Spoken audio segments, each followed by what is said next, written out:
Всем привет! Сегодня мы будем проводить опрос, посвященный к 8 марта. С мамами, с розовым цветом, с тюльпанами, розами и всякими цветами. Так, цветы, подарки, весна, розовый цвет и солнце. У меня весна ассоциируется с цветами, с подарками и с клубникой в шоколаде. У меня 8 марта ассоциируется с цветами, с шоколадом, с Рафаэлло, с подарками. И вот вроде бы все. 8 марта у меня ассоциируется с весной, любовью и красотой. Конфеты, 8, март, открыто.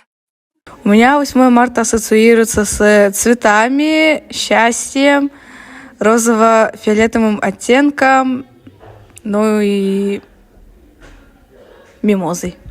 У меня 8 марта ассоциируется с цветами, с праздником и подарками.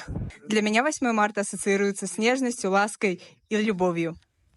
А для меня тюльпаны, забота и Счастье. счастье. Да. У меня 8 марта ассоциируется с цветами, любовь и каток. Весна, розы, игрушки. Когда говорят о празднике 8 марта, я вспоминаю свое детство. Я вспоминаю мамины пирожки, потому что только по праздникам пекли пирожки. Вспоминаю весенние каникулы. Это есть 8 марта. Это какое-то вот тепло после зимы. И только в последнее время это, конечно, цветы. Весна, девушки, тюльпанчики. Тюльпаны, мама, горшки с цветами, лето. 8 марта у меня ассоциируется с цветами, с подарком для мамы и розовым цветом. Для меня 8 марта ассоциируется как? Цветы, конфеты, еще и подарок, конечно же, и хорошее настроение. У меня 8 марта ассоциируется с цветами, тюльпанами и мамой.